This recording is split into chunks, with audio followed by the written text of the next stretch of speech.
Hello everyone, welcome to the PL 300 practice question series. In this part we are discussing about a practice question about aggregating sales data by product categories in Power BI.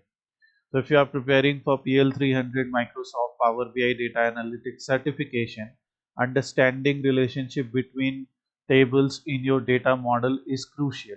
So we will walk you through a common question that appears in practice assessments and explore not just the correct answer, but why it's the best choice. So we will keep explaining these type of questions. So question is, your organization has a Power BI model with multiple tables, including a sales table with transactional data and products table with product details. So recently we did this project. Obviously other videos are being uploaded, and here you can see we have a table where all the sales information is given, and here car ID you can consider it as a product. And if you will see, so in this table, uh, car access, you have the information like what is the company of the car, what is the model of the car. So like these type of examples can be given in your model, that two tables are different and information is given like this.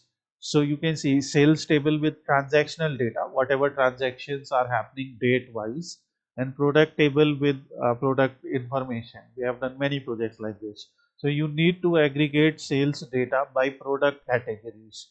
So sales data by product categories, it can be like beverages, condiment, confections, these type of categories. Or for example, in case of cars, these categories can be on the basis of car dealer name, car region, or it can be on the basis of car company or car model. So examples can be anything. Now they're asking, what should you do? Add a calculated column in sales table for category column. Create a many to one relationship from sales to product. Define a many to many relationship between sales and product table, and use the auto detect feature to create relationships. Create a one to many relationship from sales to products. So obviously answering this can be in many ways, but correct answer will be create a many to one relationship from sales to products. And why? So for example, if you see in this file, let's see. So in this file there is car ID, company and model. Okay, so for this particular database I have a exact same kind of data set, which is Northwind data set. So in Northwind data set you can see we have categories. So let's see, we have all the products. So here you can see every product has the is appearing only one time, and this data set comes from SQL Server. So this tutorial is there on our channel. If you want to learn everything from scratch, you can go and watch. So here you can see product name is appearing only one time, but here is order details. In order details, you can see same product ID can appear n number of times.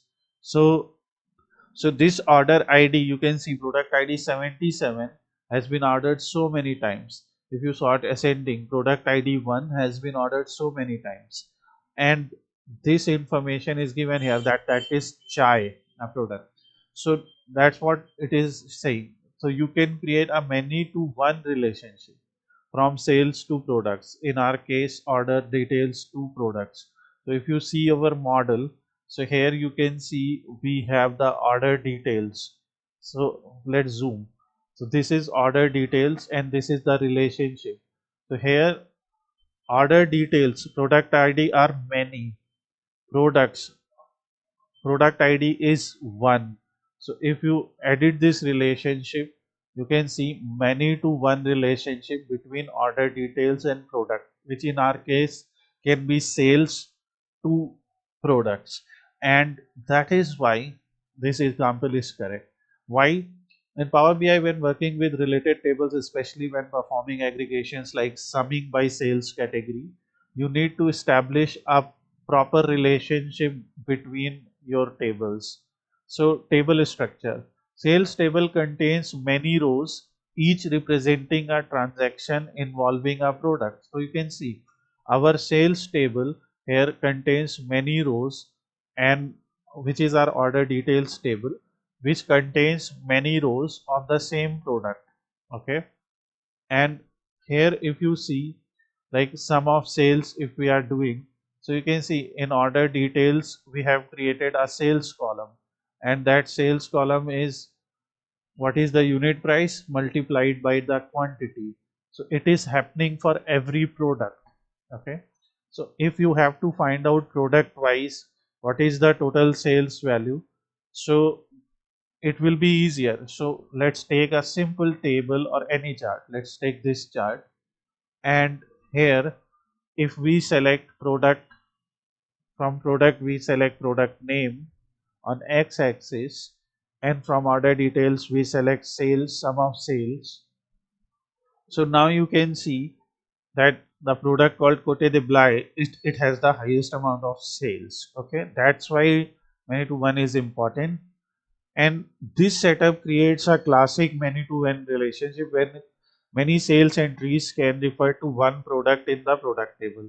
As a correct relationship will be sales many to one. So this is your answer. And why the other options are incorrect, that is also important. Like add a calculated column in the sales table.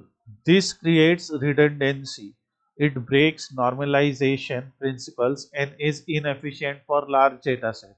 Relationship exists to avoid this kind of duplication. So calculated column in the sales table for category column cannot be there. The calculated column that we created was to find out total sales value in that table itself.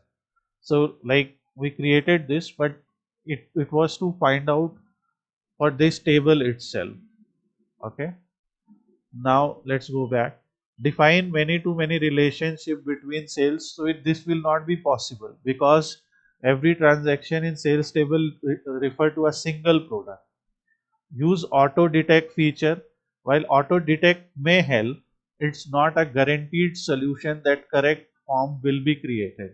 It's not the best answer when you are explicitly asked to choose the right modeling step or create a one-to-many relationship. This is incorrect because each product can have many sales, but it cannot be the other way around. So the direction should be sales to product many to one. So this is one example.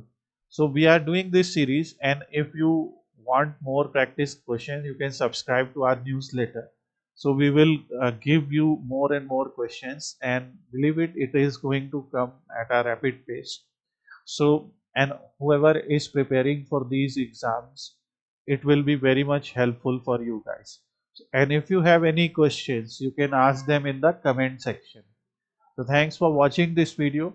See you in the next part with another Power BI related tutorial or another Power BI related practice question for PL 300 exam. Best of luck for your exam.